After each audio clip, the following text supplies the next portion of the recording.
From every strand on the line of your reel, to the rods, to the anglers, to the lures on the end of your hook, let's talk about those big bass here on Co-Anglers Corner with your hosts, Rob Welch and John Stoudinger. How y'all are? Hope everybody's doing well. And I got one of the guys got a great channel, fishes a whole lot, and he's in something I'm into right now, kayak fishing. So I want everybody to welcome Benya Outdoors. How's it going, Benya? What's going on, guys? All right. Well, people don't. I know a ton of guys probably subscribe to your channel, watch your YouTube videos. I said I saw one of your videos drop a while ago, but if you want to give yourself a quick intro and introduce your channel, go ahead. Sure. Yeah. So I'm a Vermont angler, which is not a very popular area for YouTube, and that's actually what caused me to start doing YouTube. Was I got sick of watching. And I'm not disparaging them, but I got sick of watching like Tactical Bassin, my boy Alex Rudd, like guys down in the South, and they're saying stuff like, "Oh, you need to use a 10-inch bullworm during the fall because that's when the fish are going to eat the most." And I'm like, if I throw a 10-inch bullworm in Vermont, my fish are going to the opposite side of the lake to get away from that thing. They're Yep. running from it, And there was a lot of, I don't want to say out of touch, but there is a lot of YouTube out there that is guys that are like, "Oh, you need to use this budget combo. It's a $400 bait caster with a $300 rod." And I'm like, I don't have that much in 5 of my rods. Nope. And I'm buying, I'm pro staff for FX, but like I'm still getting higher end rods than, retail store rods. But I just got sick of watching these guys because I was watching my buddies go out and spend unnecessary money and trying to learn techniques that don't necessarily apply to northern fisheries. So I just started doing tips, tricks videos, recording some of my outings, and then went ridiculously overboard and now have a podcast, Instagram, TikTok. If there's a social media platform, Benya Outdoors is probably on it. And let's be honest, it's fun to get on the internet and talk fishing. So. Oh, absolutely. And like I said, different seasons, different lakes. I mean, it's pretty cool. I'm kind of middle of the country. I'm in Kentucky, so I got kind of similar lakes. I mean, it's clear, smallmouth, rocky, and it's funny when I was born and raised South Mississippi. I moved to Knoxville and moved here, and it took me a little while to get used to down there 6-8 foot mud and a bunch of grass. So it does take a little getting used to. So. I think that's the other thing is a lot of guys, they talk about certain styles of fishing. Yep. And like going from those different areas, like here in the Northeast, you can go to Massachusetts and it's an entirely different way. Oh, yeah. Because they're a lot more hard bottom. They don't have as much silt bottom. They don't have as much vegetation as they do here because a lot of their lakes are drinking reservoirs.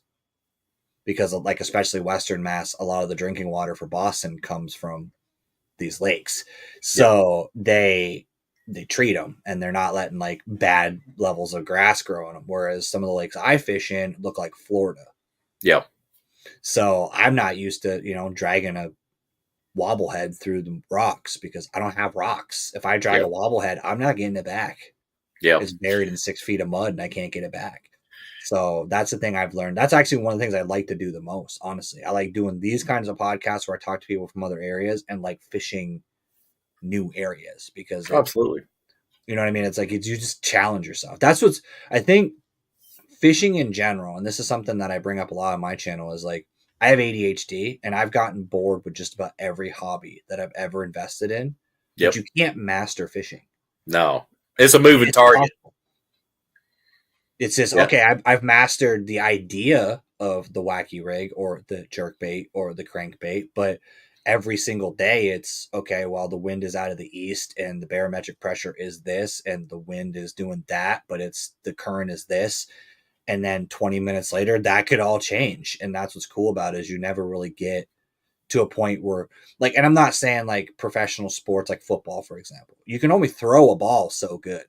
You can only run so good. Like, you can get to a professional level and make millions of dollars and you're a hero. But at the end of the day, you're now fine-tuning throwing a ball. Whereas fishing, I'm fine-tuning a jerkbait, a chatterbait, a swim jig, a wacky rig, a Ned. Like, there's billions of different ways. And then there's the obscure weird way that you can then turn around and fish it wrong and still catch fish on it. So that's what I think is cool about the sport is you just never have a limit to what you can learn. And plus, any age group, male, female, it don't matter. So I've been fishing for golly, at least 45 years, maybe more, as far as I can remember. So I mean, it's something. It's a lifelong sport, pretty much, like you're saying. Yep.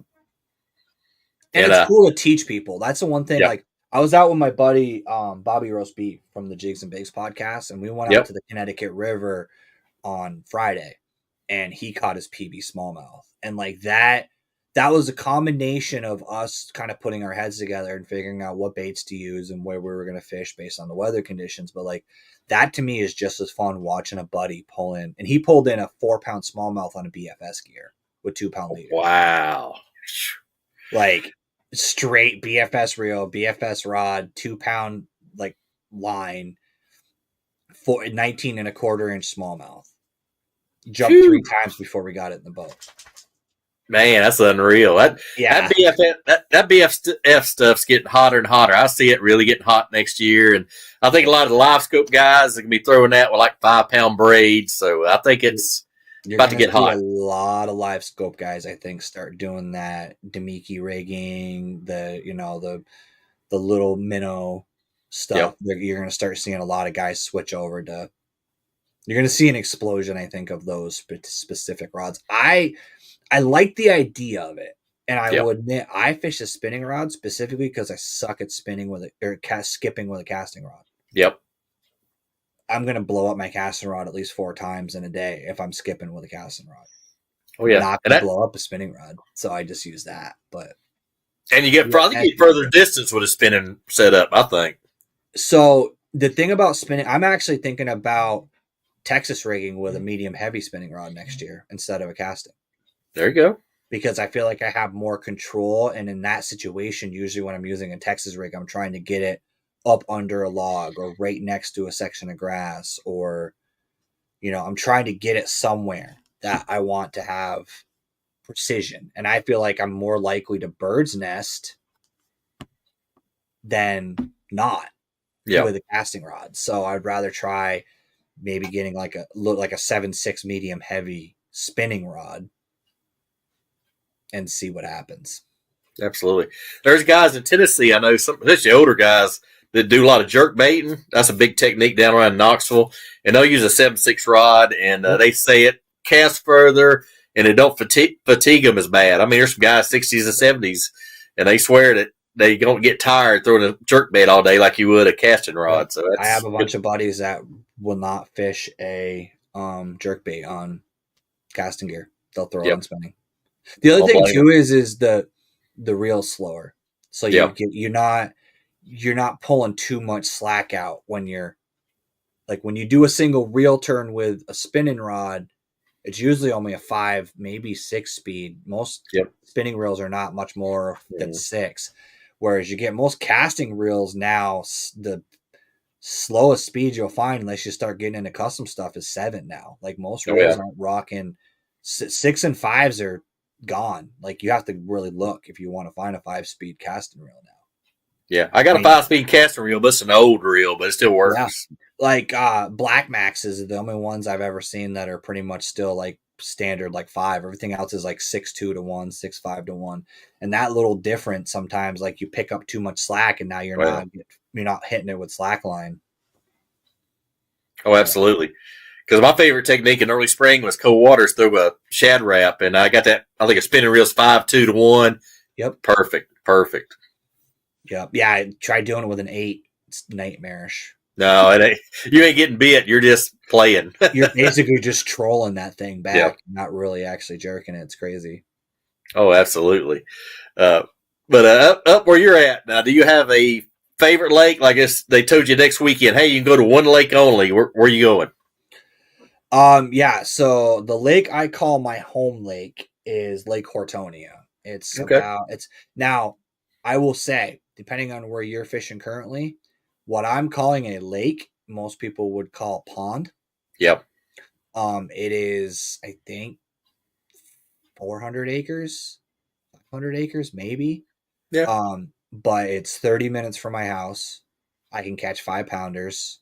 So we did a tournament in April, first tournament of the year for Slay Nation, and we broke 94 inches. Dang. And not bad. That was 40 yards from the ramp. Can't beat that.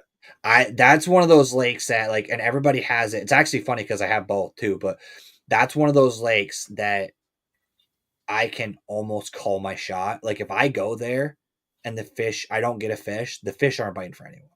Yeah. Like, I have, if you've been watching my channel at all, anybody who's followed my channel,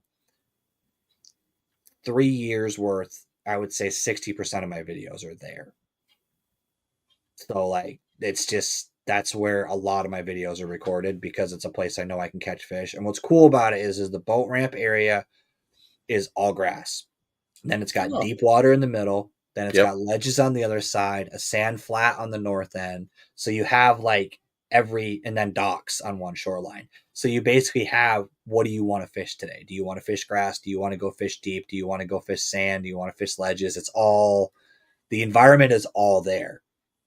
So you don't have to, you want to go frogging, you fish this area. You want to go cranking, you go out here. Like, it's literally one of those lakes that you can cover every type of condition without having to leave the lake. So it's really nice. And I actually have, and this is a question I like to ask people that I meet is, do you have a nemesis lake? Because I have a nemesis lake. Yeah, I do. It seems like everybody that I've talked to, I've always asked this question. So I'm actually doing a video series that releases in May. I'm like taking on that lake. Like, I'm showing myself sucking at fishing lake because I wanted to like prove a point to myself. Hint, guys, the video that hit today, that championship video, that's that lake. I literally, so I had a tournament on that lake. It was the championship event. Us placing good in that event is what determined whether or not we would win AOY. So I started that series really as pre-fishing. But it was just like, one thing I can recommend, and you're going to absolutely hate me and curse me out for saying this, but you have a lake that you struggle at, break it into zones. Yep. And go fish one zone at a time and try to see if you can figure out that zone, and then break down another zone. And you're going to beat your head against the wall and it's going to frustrate you. But if you can do it, you will all of a sudden learn an appreciation for that lake and you will hone your own skills. Because not getting into the should you have 75 graphs on your boat or not conversation, the number one thing that I can guarantee you is going to help you catch more fish is time on the water. Oh, absolutely. It's paramount. It doesn't matter what.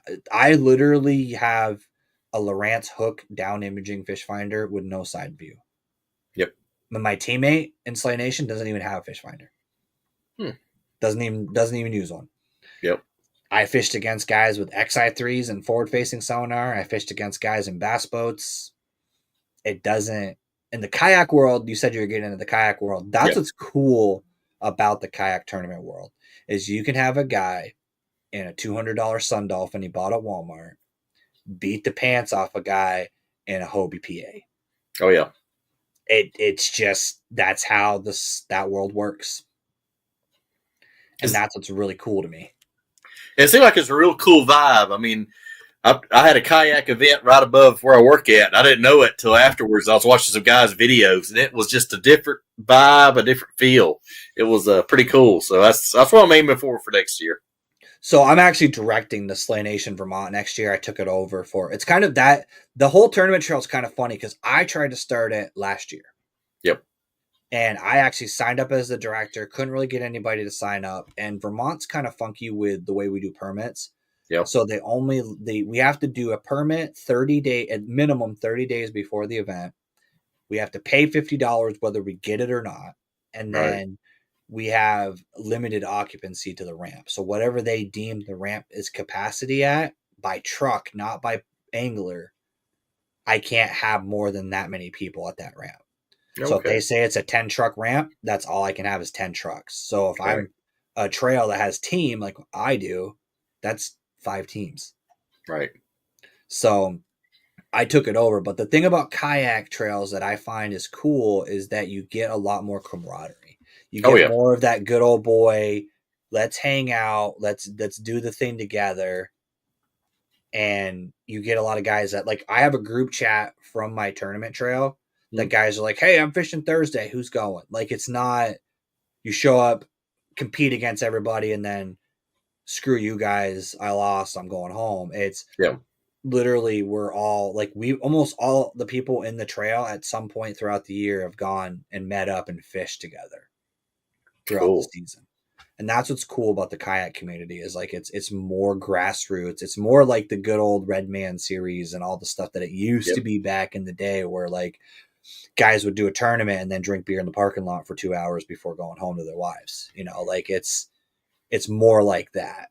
So that's what I like about and honestly the kayak, in my opinion, and this is where I get blown up in comments a lot, but in my opinion, if you start as a kayak angler, specifically for bass fishing, then you get a boat, you're going to be a better angler overall. If you start in a boat and go to kayak angling, you're going to struggle because you're used to that mobility. You're used to be like, okay, I caught 3 fish on a tree. I'm going to go over to the other side of the lake to fish the trees over there. Whereas a kayak, you're like, okay, I see a tree. I'm going to cast every limb because it's going to take me 20 minutes to get to the next tree.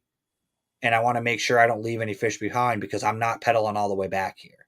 Yeah. And I feel like you learn how to really appreciate a geographic area for what it is. And a lot of times I find that I will catch bigger fish than the guys in the glitter boats next to me because I'm willing to tuck into that cove that they don't want to even touch. And I'm pulling fish out that no one's messing with because the bass boat guys are just flying by. Yeah, you're letting your lure soak. I mean, you like I said, you're taking your time, picking every little piece apart. So I absolutely agree. And makes your lure selection different and makes your because you're limited on space too. So I mean, I've ran 12 to 14 rods in a kayak. Done it. Wow. Not comfortable. It's annoying. And you end up having a lot of problems. I typically run 8 fun fishing and 9 for tournaments. But you learn, okay, this is my swim jig, chatterbait, flipping jig rod. This is my, you know, like you learn equipment and you learn to have a specific loadout, but you learn how to be efficient about, okay, now I know this body of water has this type of structure, so I need these 5 baits. So those are the 5 I'm going to tie on. You're not going to keep retying all day in a kayak. No. It's not going to, it's just, you don't have that much room or time. So you become more like, okay, I'm going to figure out this chatterbait bite. Where can I work this bait in? And that's what's different is like with a boat, 15, 20 rods and a rod locker ain't really that much with some of these newer boats. No, absolutely not. And we got a quick comment. Mr. Tim Williams says, good afternoon, guys. Hey, Tim, how's it going, buddy? Tim. But and then you're in a kayak and the wind's blowing 20 miles an hour and you're trying to tie a knot. That's not fun. No, and you get, what's funny is you do get a lot of confidence though. Like, these new style kayaks, like I don't, what kind of kayak, you said you just got into it. What kind are you in right now? I got just a little Moken 12.5. I mean, just a little basic, but it's fun, man. I'm having a blast with it. Dude, so I started in a Sun Dolphin Phoenix, $200 Walmart kayak, 10-foot kayak. Watched an Alex Rudd video talking about when he got that, the Old Town with the Minn Kota, not the autopilot, but the first series. Yeah. And he was talking about the weight capacity. Well, at that time, I've lost like 80 pounds this year, but at that time, the weight capacity of my Sun Dolphin was 200 pounds. I was 270. Dang. Before you add all my gear. Yeah. I was over doubling the weight of that kayak fishing in the middle of Lake Champlain. So I upgraded and bought an Old Town. I'm upgrading again next year because I want more space. But what's crazy is the Old Towns, the Hobies, all of them, the stability of those fishing kayaks. Once you get comfortable in them, I've been out in the water just fishing and had boats come up to me on their way out going, I can't believe you're still out here. And we fished a tournament on Memphremagog that there was 4-foot rollers. Dang. And we were heading into the wind trying to like catch them. And like we just fished it. It was miserable. I was tired and sore. Oh yeah. But like I also grew up doing like king salmon fishing as a kid. Yep.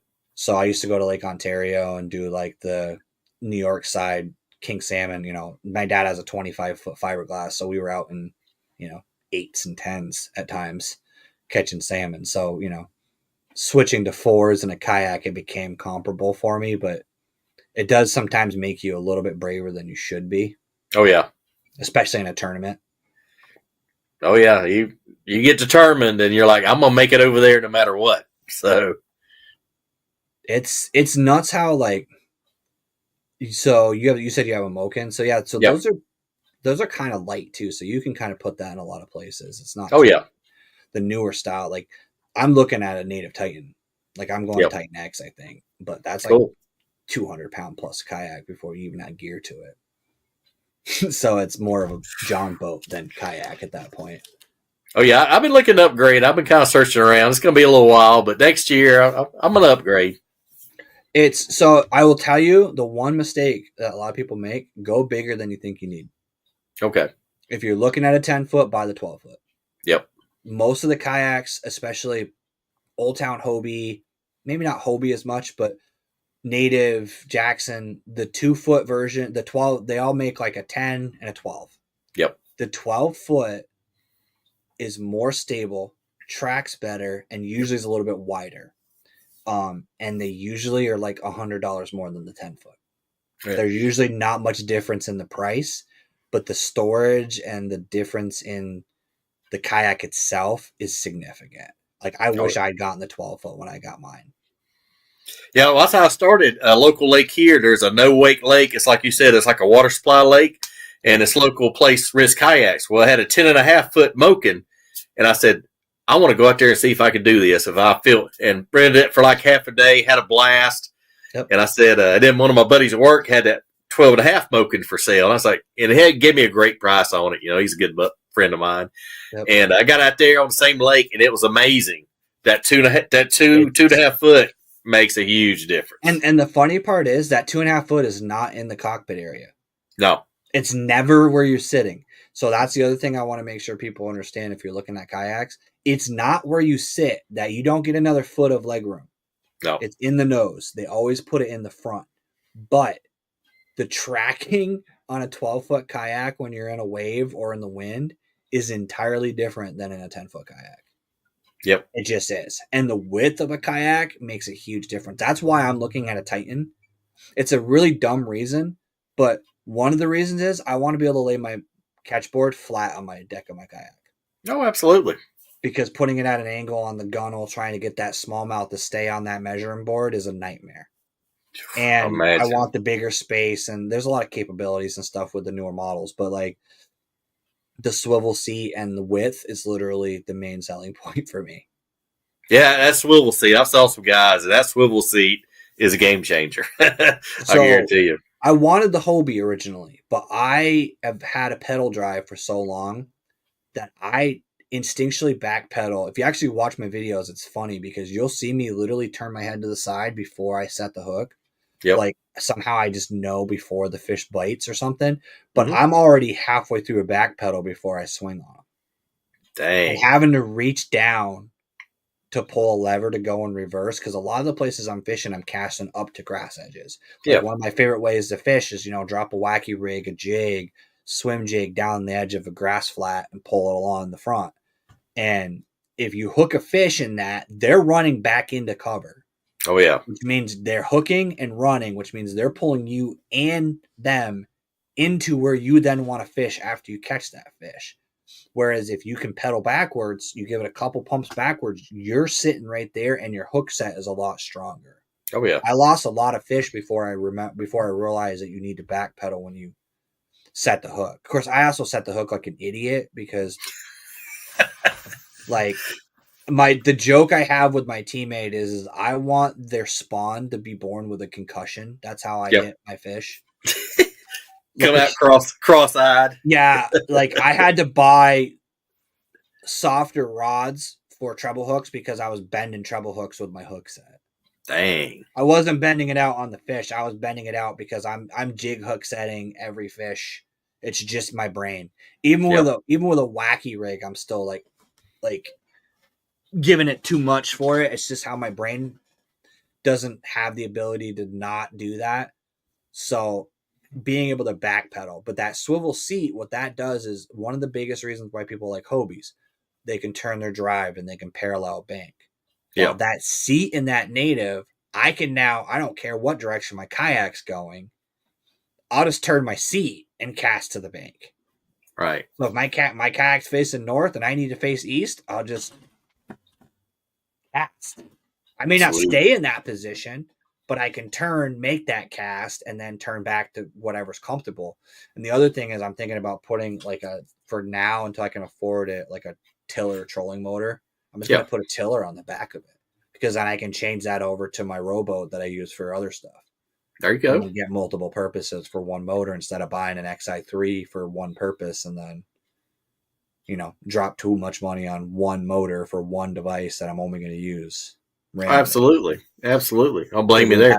With that swivel seat, I can just turn around, grab that tiller, get to my spot, and then pedal the rest of the way for the rest of it. Absolutely.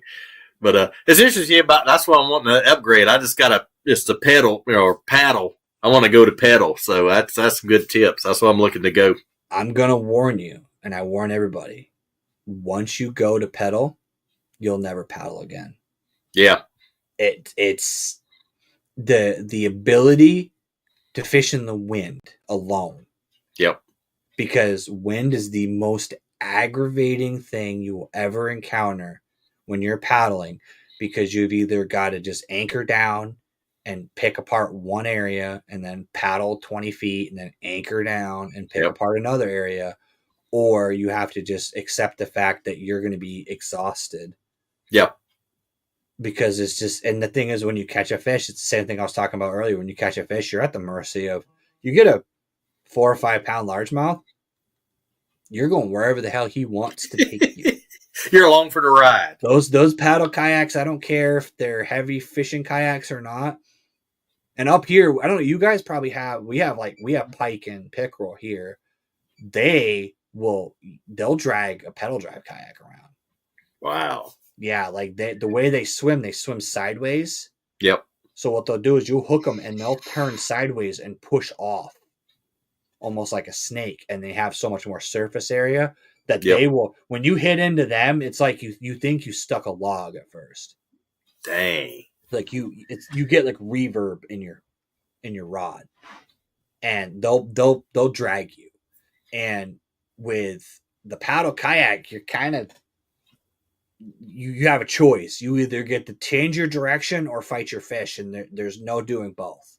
Right. Some guys are real good and they put on their lap and they can lean into the paddle to steer a little bit, but that's about the max you're going to be able to do it. Once you get the pedal drive, you can start doing weird stuff. Like you'll see guys that, like, I can do it where I'll go down a bank and I'll like give it like 3 pumps one way, turn my rudder 2 pumps backwards, and like go parallel down a shoreline. Oh, yeah. And you can just, you like start like doing like a backwards forwards and then playing with your rudder, and you'll literally be able to like lock in down a bank and just run down the current, because you can or you can actually sit in a place. It's tiring.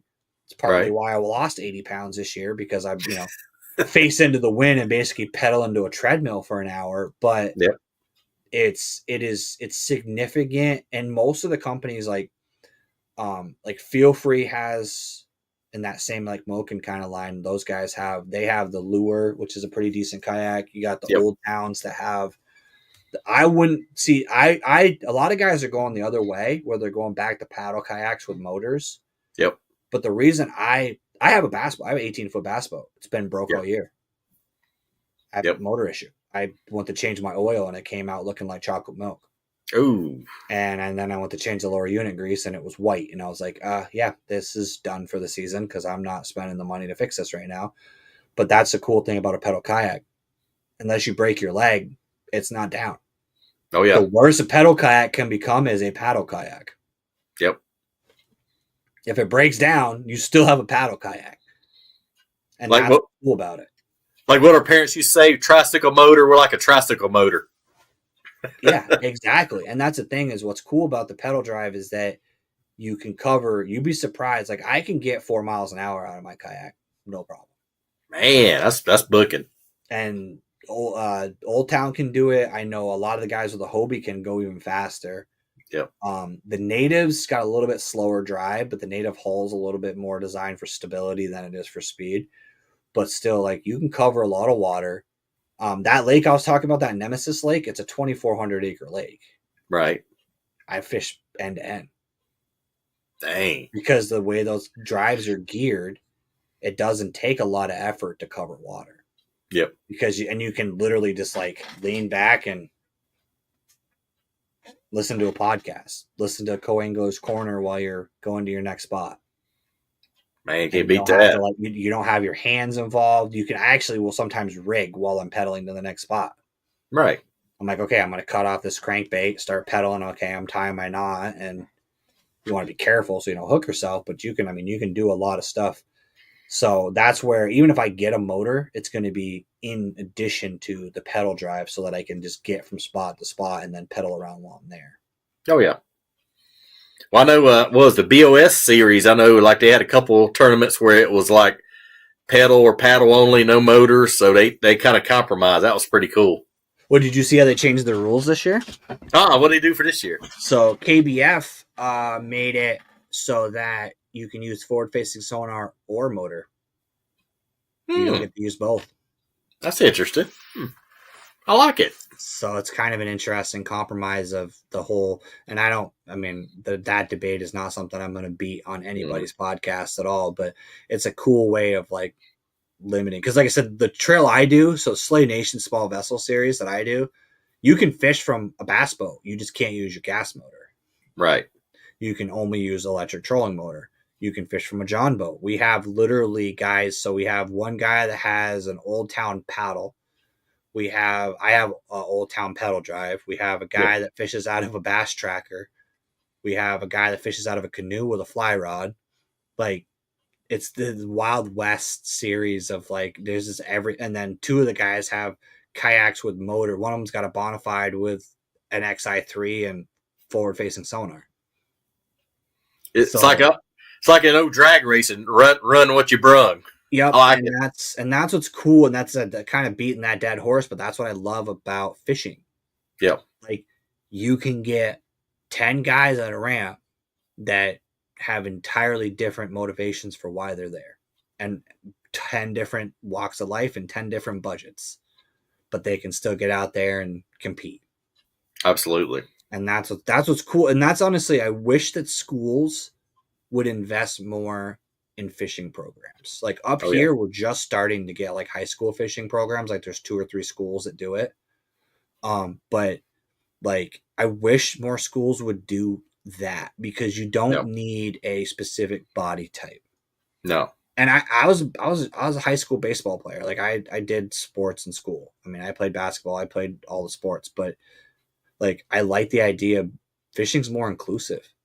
Yeah. Like you can be 500 pounds and you can be 100 pounds. You can be hand-eye coordination and not hand-eye coordination. You don't necessarily need it. You just need to, it's honestly more mental than physical sport. Oh, absolutely.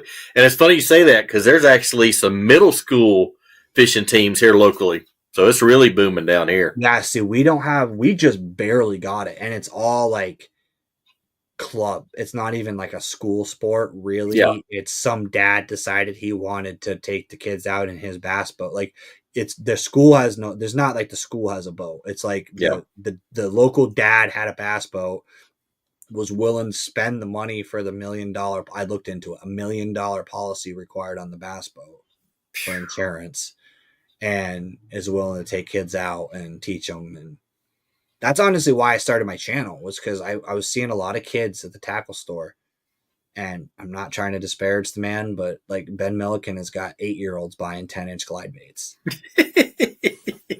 Yeah, it's a little overkill in some areas. You know, and it's just some of these kids, they see these YouTube guys and they're like, oh, well, he catches them on 10-inch glides. I need to buy a specific rod and reel and line and a $25 to $100 glide bait. And I'm like, or you could go buy a Ugly Stick GX2 and a circle hook and a pack of Yum Dingers.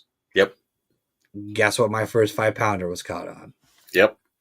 And just like, I caught so many fish on a Hank Parker Lose combo I bought at Walmart for $20, and it came with crappy mono that I used for probably a month before I got fed up with it. But like, you know, I mean, and I'm literally staring like behind this monitor, there's 15 rods and an entire wall of pegboard with plastics on it. Yep. And I'm not sponsored. I'm buying all this stuff. Oh yeah. I'm pro staff for a few companies, but I'm not getting stuff sent to me for free. Mm. But I'll tell you right now, what you need to catch fish tomorrow is a circle hook, yep, a spinning rod, and a Yum Dinger. Absolutely. I'm going to make it even easier. A black blue fleck Yum Dinger or a green pumpkin Yum Dinger, and you're done.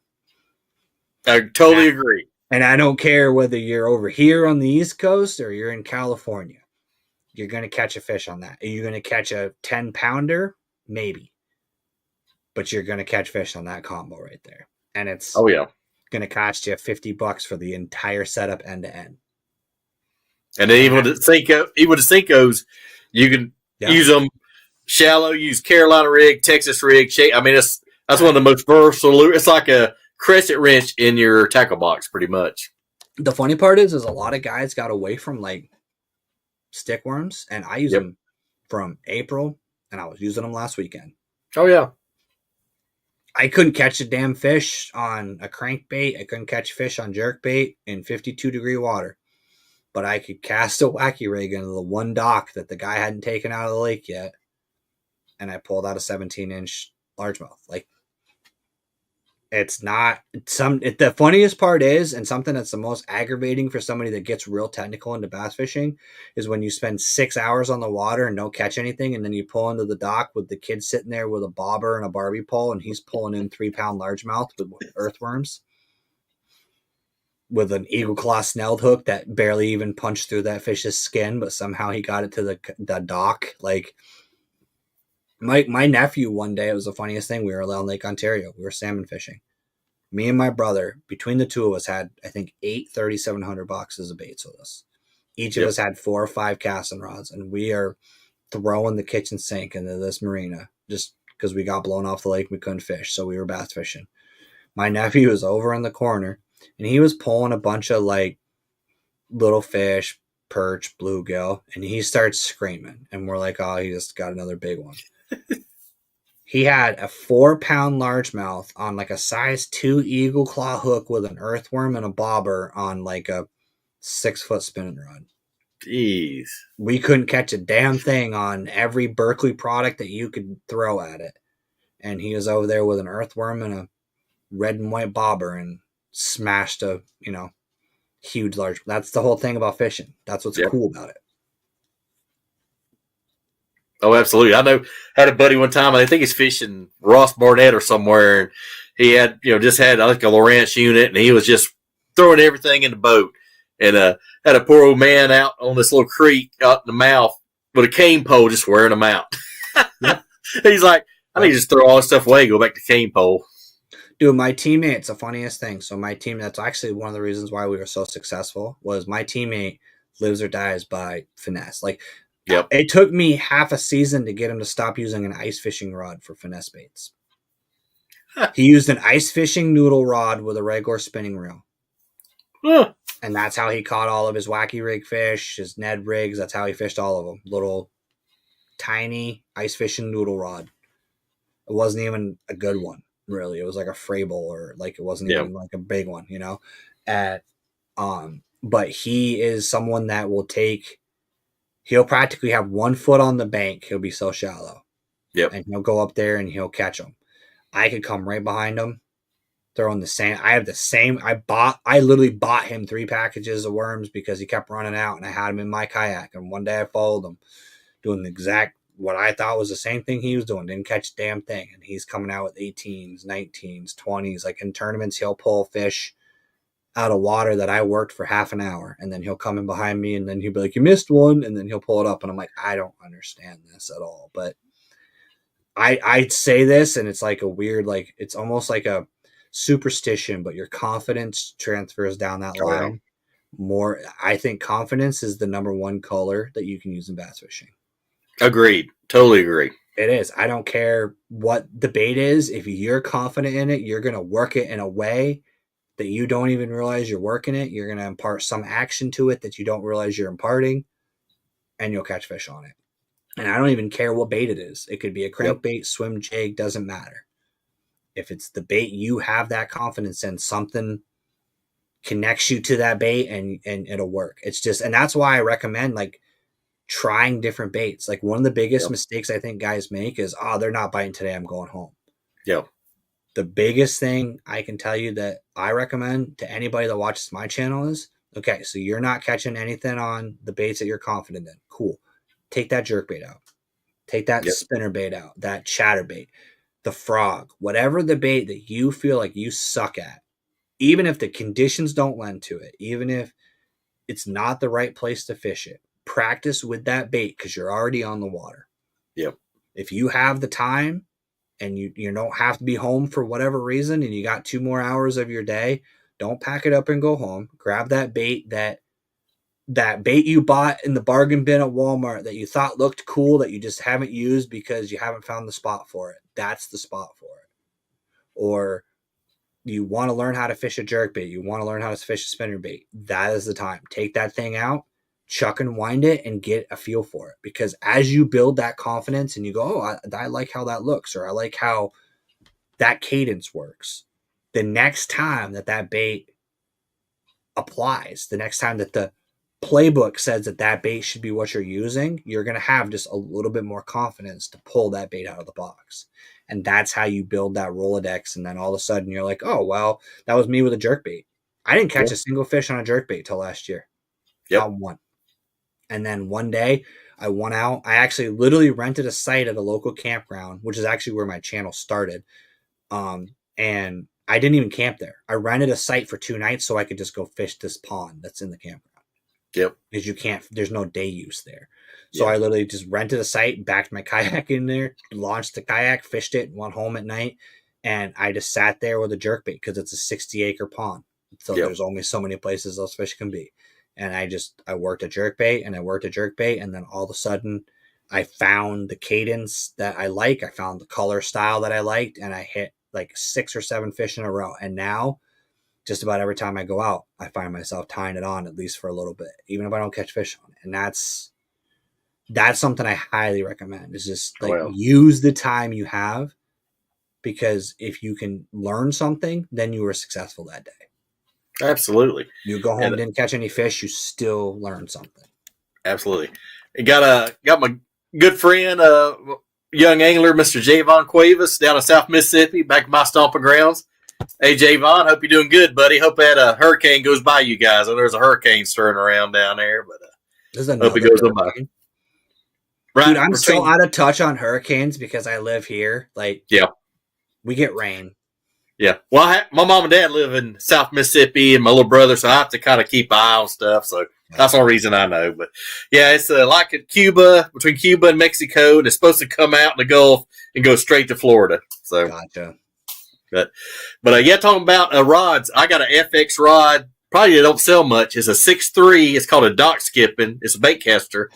And I throw a spinner bait on that thing, and I've won big bass on that thing, on a little 1/4-ounce spinner bait on that 6'3" dock skipping rod. And I use mono on it. There he goes. Yep. He knows what I'm talking about. Best jerkbait rod you'll ever use. Yep. Yeah, in a kayak, so I will highly recommend a 6'7", 6'3". If you ever wondered what the hell you would use a 6'3", like medium heavy for, you can use it on a jerkbait, especially the FX because they're a little bit softer. Yep. Jerkbaits, frogs, when you're in a kayak. So bass boat guys, again, this is kind of one of those things I was talking about earlier. So bass boat guys, you're going to use like a 7'6" rod for jerkbaits because you're standing. You're probably 5 to 6 feet tall, and you can point that rod at the water, pop it. Yep. Can't do that in a kayak. Nope. I put my rod tip down with a 7.6 rod, 3 feet of that rod's in the lake. Yep. Whereas with a 6.7 rod, especially those FX, what I like about those FX rods is the short rod has a short butt on it too. Yep. So I can take that rod in my hand and pop it, and the rod butt's coming over my wrist instead of slapping my forearm. Yep. So you don't have that huge length of rod, and it's lighter, so you can just do this and get that same like jerk bait, walking a frog, walking a spook, all those baits you can do with a six under 7 foot rod. I highly recommend if you can get them. I actually fish. It's actually contradictory, but I actually fish a lot of paddle tails with that rod too. Yeah, I'll do like Kitech on like a belly weighted hook. Well, plug these guys a little bit, but I liked like the 3/16 like belly weighted twist lock style. Yep. Because they'll come through grass, but the way they fall, they more pendulum. Yeah. So you can throw them like almost Texas rig style, fish them when you don't want to swim them. You can throw them in the grass and they'll pendulum down. You can kind of raise them and then let them fall, and you can kind of get them to glide. Yep. And that smaller rod, you can feel the bite quicker with that solid bait, or like a Ned rig, things like that. And you can also, I call it like my combat rod, like when you're getting in the overhanging limbs and you don't want to like cast up into that tree, but you want to get it, you got to get that cast just right. Yep. That 6 foot rod gives you that control. It's just like the same thing with the spinning rods. Yeah. There's a reason why you don't find a lot of 8 foot spinning rods. Yeah. It's just, that's not what they're designed to do. It's just those shorter, everybody looks at them like, why would I use this? This looks like a kid pole, but it's really actually very useful, especially in the kayak world. Well, I got mine. I was a co-angler. You know, you got power poles and a motor, and that shorter rod is so much easier to be accurate with it. I mean, you can get, I said, real roll cast, and I got mine because in Tennessee, people was flipping and pitching a pop-bar with it. Yep. And then I started using a spinner bait on it, and man, I could just lay it in the water and just accurate and just lay it so quiet. And actually one on that same setup, 6.3 FX rod, little 1/4 ounce spinner bait. I got big bass over in Barron River on that setup. And especially if your boater's like, when I was coing, like boater's real close, he's like paralleling with the Yep. That's perfect for it. And you're also not as likely to smack his graph too. Yeah, they kind of frown on that. But yeah, that's as you said, it's a close combat, close target setup. I love it. It's kayak. It's perfect. And then not even to necessarily plug them. I mean, I'm pro staff for them, and I'm full. That's one thing that I will say too is like, there's too many guys that like, I'll wear the hat, I'll say, I'll talk about the brands, but I won't rep a brand that I don't use. Yep. And I'll tell company. I've had companies try to send me stuff, and I'm like, I won't be able to promote your brand. Yep. I'm not gonna disparage a brand. I'm not gonna trash talk them, but I'm also not gonna promote them if I don't believe in them. Yep. So the FX deal, I got into that. It's actually really funny. So Slade Nation, when I was trying to start the trail, I actually met a guy at the boat ramp, and I was trying to pitch, you know, if you guys do tournaments, let me know. I'm trying to do this. Yeah. Well, come to find out, the following year, I ended up fishing against him in the tournament trail. He remembered meeting me. I actually met him at a trade show in Massachusetts that I went to with a different partner. Didn't really remember it. He's an FX pro staff, but he actually runs a lot of their trade shows in New England. Oh, okay. So he actually goes and does the setup and helps sell the rods, and he has literally all the rods in his trailer because he has all the ones left over from the shows. He just keeps them and sells them. Right. And he let me try one at a tournament. He's like, "Yeah, dude, just take one out." And the thing about FX that I will say is the price point. I've had other companies approach me, but FX has their carbon series are $108 retail. Yep. Good rod. And it's I've got 2 of them. Yep. Their angler series, the extreme angler series in the middle, they're still only $190. Yep. So I implore you to go to Walmart, to Dick's Sporting Goods, to Academy, whatever your big box store retailer, go find me a rod for $200 and I can guarantee you would like the FX better. Oh yeah. It's just it's crazy the difference in them, and it's like the price point, and that's why I signed on with them, because I knew I could get people to buy them, because I was not going to be a guy that's hawking $300 rods. Right. That's not the demographic that I'm talking to. I'm talking to guys who work Monday through Friday and get out on Saturday when they can to go fishing, and they're not going to drop, $300 on a reel and $400 on a rod. They're going to drop $300 on all of their gear total. And the thing with it is like, I will say, again, going back to it, can you go catch fish on one spinning rod? Absolutely. And do it. If that's what's in your budget, do it. But when you get to, there's what I could classify, there's three types of fishermen. Yep. There's a guy who goes, when he goes camping, he brings a spinning rod, he throws out a worm and drinks some beer, and he is perfectly content doing that. And to that, I say, I was that guy for a while. Oh, yeah. There's a guy who fishes a little bit from the bank, gets a little bit more serious about it, but he's really just invested in, I'm going to catch anything that moves and I'm going to go eat it. Yep. And there's guys like me who literally have 15 rods, 6x8 pegboard, 4 shelves over here. Behind me is a whole box of $3,600 boxes, and I'm already pricing out a new kayak. Like there's there's those levels, but when you start fine tuning it is when you start seeing those like average fish going up. Like instead of catching a 10, a 10, a 10, a 12, you start catching a 14, a 14, a 16, an 18, because like things like a moderate action rod for crankbaits. Yep. You can catch a fish on a medium heavy rod all day long. And I know that there's a bunch of people in the comments that are going to say, oh, no, that's no. You can take a medium heavy fast rod and you can crank with it all day long and you'll catch fish. Oh, yeah. But when you get that 6-pounder, you're more likely to boat that 6-pounder with a moderate action rod than you are medium heavy. Because absolutely. That little bit of give, that little bit of play. Like I've had so many smallmouth, especially smallmouth fisheries, where they want to turn into rocket ships as soon as you hook them. Yeah. When they get a hook in their mouth, they suddenly think they're an airplane. They do. It's just their nature.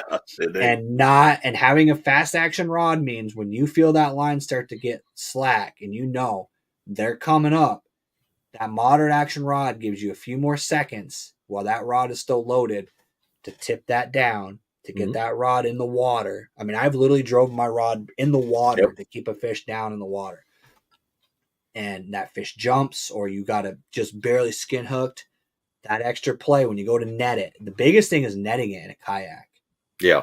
A moderate action rod with a kayak is actually, in my opinion, more important than a bass boat, because when you get that kayak, you're holding your net, you're drifting, and you're trying to net that fish, and you're holding your rod up.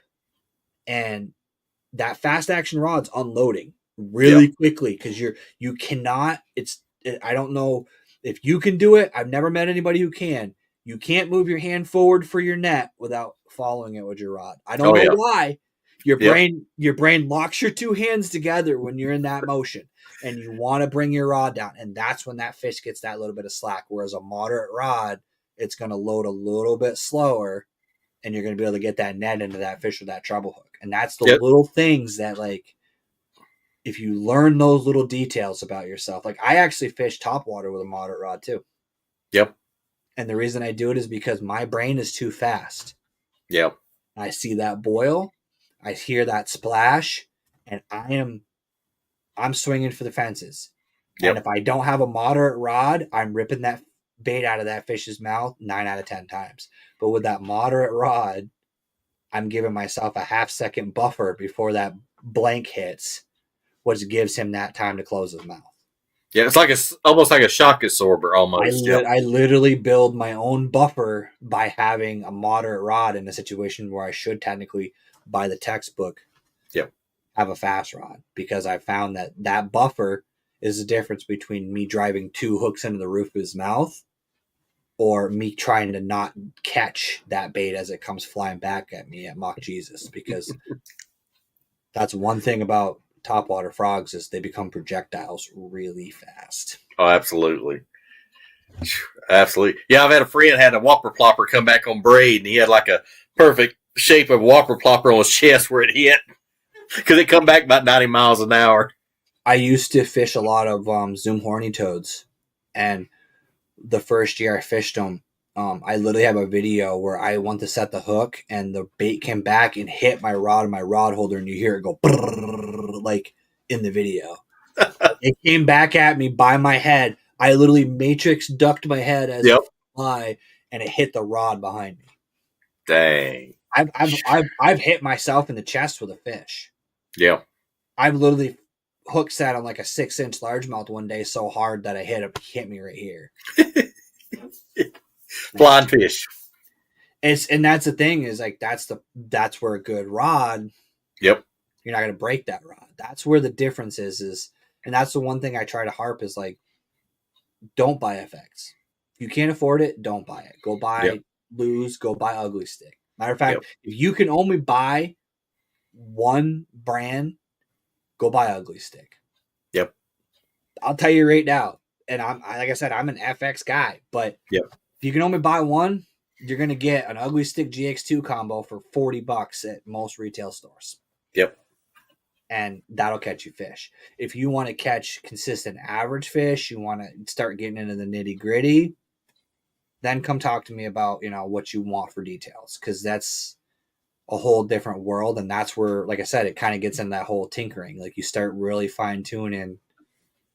I have a specific rod for this bait and specific rod for that bait. And then I have specific line that I prefer for certain baits. And it's just, it all comes down to, and it's funny because I try not to disparage it either, because I may think that you have to fish a bait with this line, but then, like I said, my teammates was using a freaking noodle rod and mono. Yep. And it was catching smallmouth on it. Hey, everybody's different. Everybody's different. That's part of it. You got to experiment. Like I said, you got to tweak. Get that hook percentage up. If you want to get that hook percentage up, start tweaking a little bit. It's just little things. Like, and honestly, it's little details. Like, and that's what I try to talk about on my channel is like, use a mono leader instead of fluoro. Yeah. It's going to save you a little bit of money, and you're adding a shock absorber. Absolutely. If you're doing braid, you use like a 40 pound, 30 pound, whatever braid you're using. If you add 6 inches of mono, you've now made a medium heavy rod, a medium heavy moderate. Yep. Absolutely. That's little things you can do. If you don't have the money to go buy a custom rod, find those little details like that. Because that's what I used to do. I used to just put a mono buffer on there. Matter of fact, I used a Maxima Ultra Green copolymer. Yeah. And the fact that you said, it tells that's $20 a roll for 300 yards. Like, it's not expensive. It's been around for 100 years. It's right up there with like Berkeley Triley, and like it's OG as OG gets. I mean, the only other thing I could think of would be like Berkeley Big Game. Yeah, Big Game. That was one of my favorites when I started out. 1,000-yard spool of that for $30 at Walmart. Like, I have a spool right over here I use for trout fishing. Like, you can do it with all that stuff. It's just absolutely for you. The reason why guys like me on YouTube talk about details is where I try to give you like, this is what I do and this is why I do it. Yep. That when you're fishing, you go, okay, so he said he uses this bait, but that color doesn't work here. So maybe I should use this bait, but do the same idea. Yeah. And that's really what it is. Because up here, we don't have shad. They don't exist in Vermont. Huh. We don't have them. We have perch. We have bluegill. Yep. The only shad we have are considered invasive. Because we have alewives, which is the shad family. But those are an invasive. We don't have natural shad up here. There's no gizzard shad. That doesn't exist up here. Interesting. So when you watch, see what I mean? Like, that's one of those things where it's like, I used to watch Tactical Bass and they're like, oh, you need to use a shad color. And I'm like, I don't know what a shad is. I've never seen one. Yep. I know what a yellow perch is because that's 3/4 of what my fish are eating. Yep. know what, a bluegill is. I know what an alewife looks like, which is technically a shad, but I don't know. Like, that's the whole thing, is a lot of times guys get real hung up on like, oh, well, you have to do this during this. And I'm like, I had a kid one time here ask me, when is the shad spawn in Vermont? And I'm like, there isn't one, dude. None. But that's the thing. He watches Southern Yep. YouTube, and he doesn't understand that geographically we don't have those. And the other thing we have the advantage of right now, most depressing time of the year. It's why I'm on podcast. I was on a podcast last night. I'm having another one on Saturday, because we have a window of time where those fish forget. Yep. And I love to pretend that it's harder to fish in the north, but I can tell you right now, come April and May, it is a hell of a lot easier for me to catch fish during my spawn than it is yours. Right. Because the southern fish, any fish that are hitting those warmer climates where you guys don't have really truly an off season, Yep. my fish haven't seen a bait in 4 months. Yep. The only thing they've seen is shiners down to ice hole. Yep.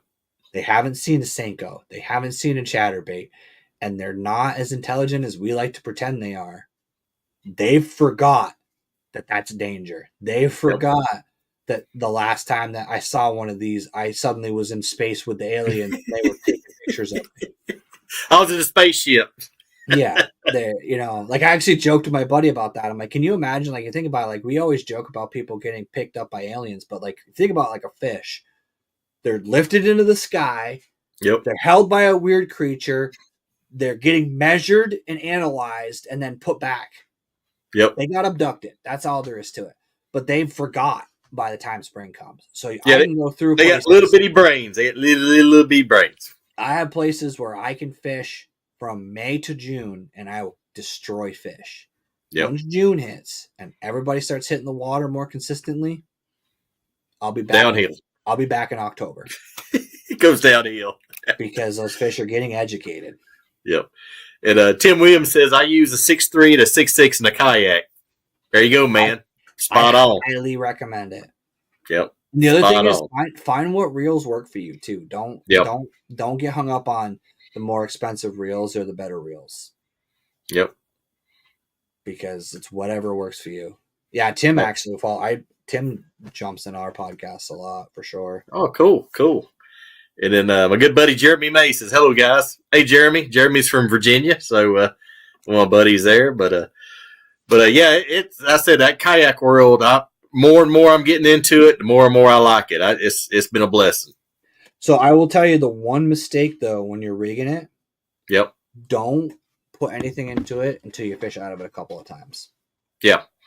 Because I can show you, because I sold it, a sit-in kayak that has about 75 more holes than it ever needed. Oh, jeez. Because I put stuff where I thought I wanted it, and then once you get in the water, you're like, yeah, I can't actually reach this, or I can't get to it. Yep. And I'm all ready. I literally drew up a diagram of how I'm going to outfit the kayak that I haven't even bought yet. Yep. And it's probably going to change 5 times between now and then. Oh, yeah. But the one thing I can recommend is like horizontal rod storage. Yep.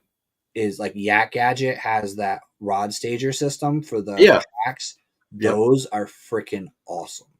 Dang. All right. I've been looking at those.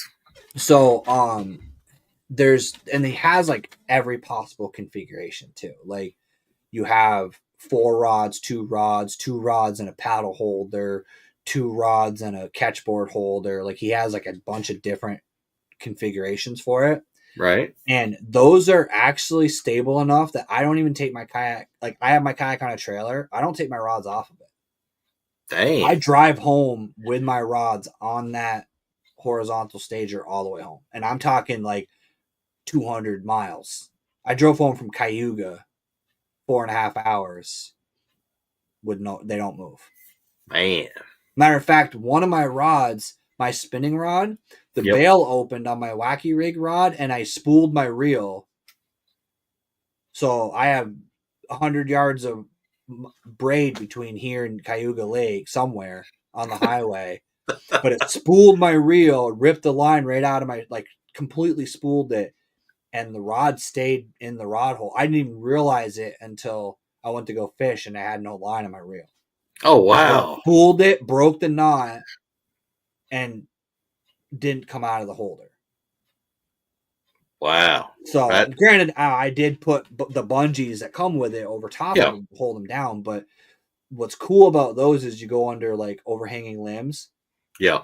Like that's one thing about a kayak is like when you go fishing, you almost always get a bait hung on a log, and then you go in to get that bait. Bang, bang, bang. You forget that you've got 4 rods back here that are now hung in a tree.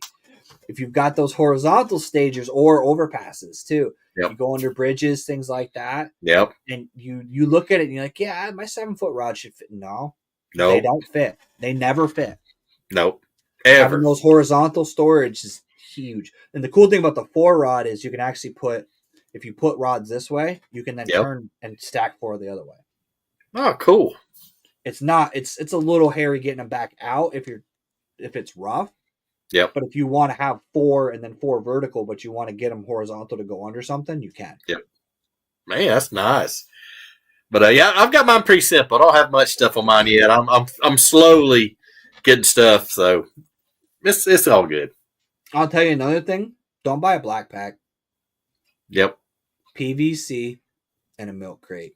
I got the milk crate already, so yeah. Buy a 12-foot section of PVC at your local hardware store. Get the diameter that the rod butts will fit into. Yep. Cut them down, zip tie it to a milk crate. Yep. It's lighter, and you're going to save $80. Absolutely. Yeah, I got an old milk crate been sitting in the garage. Threw it back there. It's perfect. So, I'm with you on that, man. Especially for the guys who are breaking their kayaks down. If you're car topping and you have to break it all down, that's way lighter and it's just much easier. Yep. I got a truck and I just roll it in the back of the truck and got a couple little straps. So works good. Works good. Yep. But everything on the pedal kayaks, when I go to my local, like couple of boat launches, they'll charge you like $5, $10. If you got a paddle kayak, they don't charge you anything.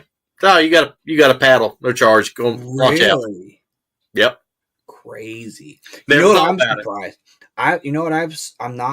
I'm surprised more states haven't started requiring registration for pedal drives. They do for motors up here. Yeah, they do for motors here, yeah. But I'm surprised more states, like it's a politician thing, and I'm probably getting into a territory I do not want to touch right now.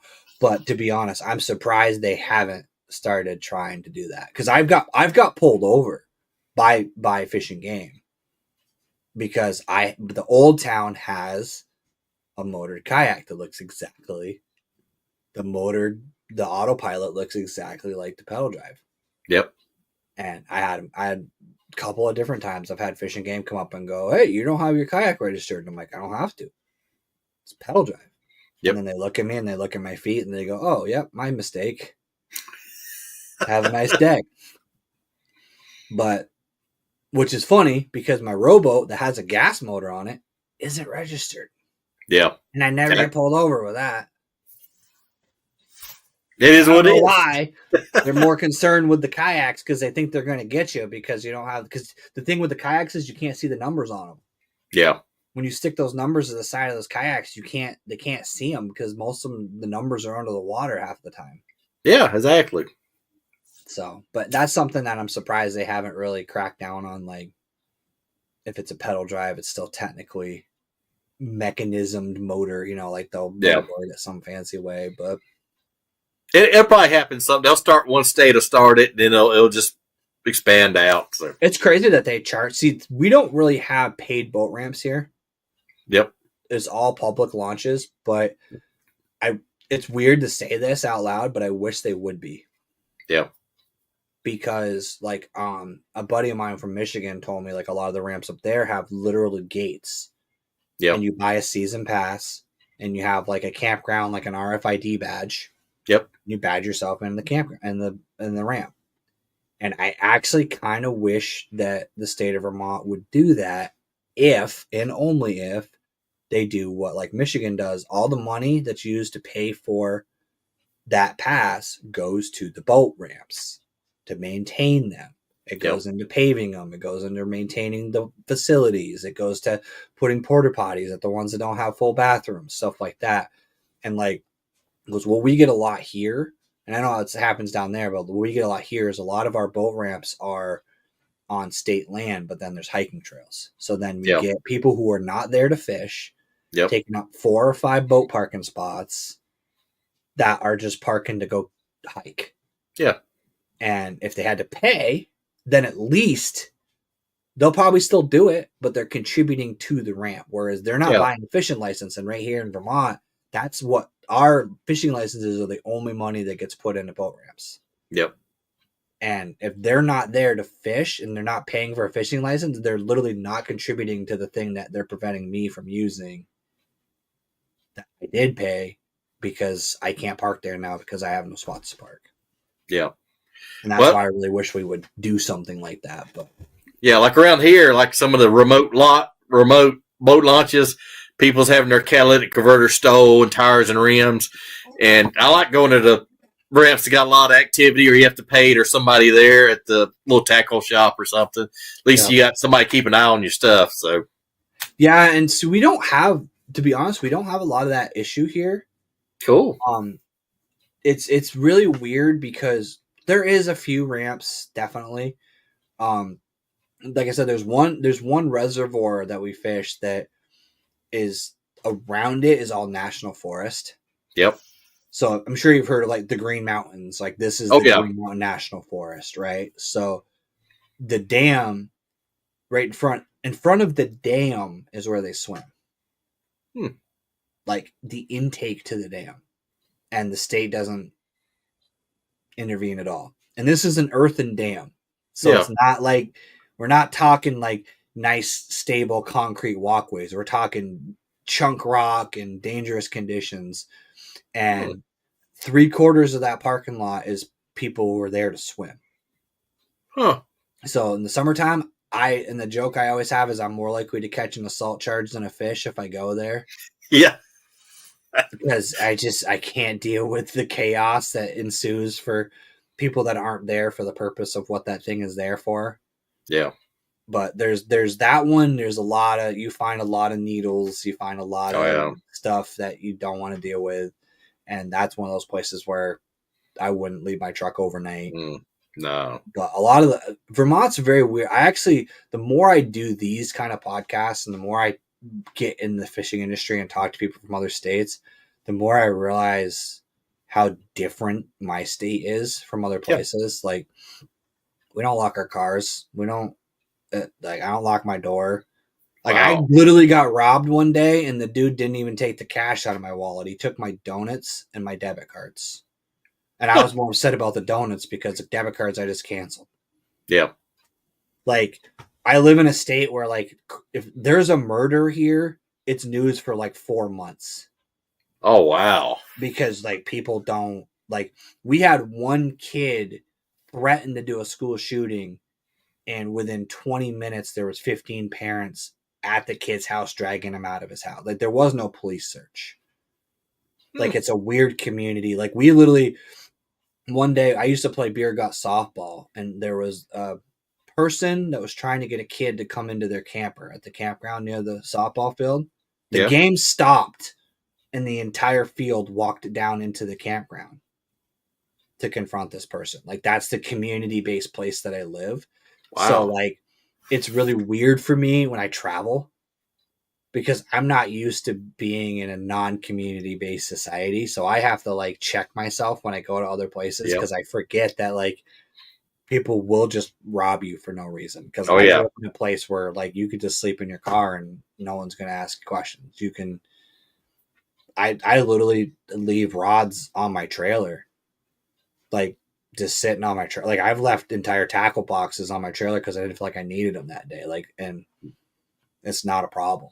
Like, we literally, a lot of the barboat ramps almost have, like, a lost and found where, like, people will leave, like, nets and stuff like that, and people will post on Facebook, hey, I found this net at this ramp. I have it at my house. If you can tell me what color it is or what the letters are on the barcode, I'll bring it to you. And they'll deliver it to them. Like, that's the kind of place I grew up. Wow. So it's weird for me to, like, talk to other, like, my buddy from Montreal. he's so confused because he comes down to fish with me and does tournaments, and he'd be like, dude, my car's okay. I'm like, what do you mean? He's like, dude, my kayak's strapped to my car. I'm like, yeah. I'm like, my kayak's on my trailer all year long. Yeah. Just sitting there. Like, somebody could easily hook onto my trailer and pull away with a $3,000 kayak, $2,000 worth of rods, and $1,000 worth of baits. It's already ready to pack up and go. All I gotta do is hook onto a hitch, but we don't really think about it like that. Man, that's crazy. That sounded like kind of when I grew up 100 years ago. That's how old I am. It's kind of like the churches used to be wide open. You know, grandma said, "Oh, we'll go to church and grab my dish." I left it there and it'd be wide open and locked, but not anymore. Yep. No, yeah, it's like that here. It's crazy. And that's the thing is, like, I have to, like, remember that because I don't travel much. I mean, you can't say that. I travel to fish. Yep. But I'm going to rural areas and I'm doing fishermen, which are a different mentality. Absolutely, man. It's different times, my friend, for sure. But anyway, I want to do a quick question from my buddy John. What is your favorite homemade cookie? Homemade cookie is actually Snickerdoodle. There you go. Yep, we've had that quite a few times. That were pretty good. I think it's because you don't get them. Yeah, they're hard to get. It's not something that you're gonna go like buy. Like, you know, Keebler doesn't make a Snickerdoodle. I mean, they might, but it's not what you're getting in a homemade cookie. You know? No, that's homemade through and through. Absolutely. But anyway, we're kind of at the end of the podcast, and I'm going to give you the floor for about 5 or 10 minutes. You want to talk about sponsors or your YouTube channel or anything you want. So, floor is yours, my friend. Wow, put me on the spot. Yeah, I mean, I don't have any real sponsors per se. I will say I did open a merch store to start selling some gear. I'm going to start putting some stuff up. Full transparency, that money is going into camera gear to upgrade my stuff. It's not something that you're paying my taxes or something. But as far as channel goes, I have a lot of content coming out throughout the year. But if you are interested in coming on a podcast and talking fishing, much like what we just did here today, I am looking for guests on my podcast, the Spawn Podcast. So look me up on Binyah Outdoors everywhere, Facebook, Instagram, everywhere you look, it's there. If you're interested in just coming on and talking fishing, I bring on big names and I bring on the guy down the street that likes to fish for trout. You know, I like to just have this kind of conversation. It's my favorite way to do it. And I'm looking to book up guests for the rest of the year. I try to do it weekly. Typically I do it I'm going to Wednesday nights, but if you only have Thursday night available or a Saturday night, I usually will just reschedule based on your schedule. But I'm actually looking for something from you guys instead of you guys buying something from my sponsors. Is if you know someone who's interested, whether it's a weekend angler, a 12-year-old kid that loves to go fishing, and I've had those on the podcast too, or, you know, somebody who just wants to geek out and talk about, you know, frogging for 2 hours. I'm down and I'm looking for guests. So. Good. Hey, you got one right here, man. Me and you have to hook up. I'd love to be on there. Absolutely, dude. Yeah, no, I'm getting you on for sure. I've got literally my schedule's open right now. Everybody I've tried to get on lately has been canceling on me. So I've actually been 3 weeks without my own podcast. I'm actually on my podcast right now for you guys that are watching on my channel, but I haven't had an actual live stream on my channel in like 3 weeks because people keep canceling or get busy, or it's going to be that time of year. Oh yeah, it's crazy time of year, but yeah, we'll get together, man. I'm down with you. I definitely want to get on there, man. It's a blast. I've had a blast with you tonight, man. I appreciate you coming on and keep on doing what you're doing, man. You're killing it on YouTube, so keep it on. Thanks, guys. All right, man. Well, thanks everybody. I said tune in to Binyah Outdoors on YouTube and check him out. Has some great content, great kayak footage, great fishing. So check him out. And anyway, we'll be back on next Monday night. So thanks for everybody tuning in, liking, and y'all go out and wet a line. Well, thanks, Binyah. I'll catch up with you, brother. Thanks, guys. All right. Talk to y'all later. Bye. Peace out.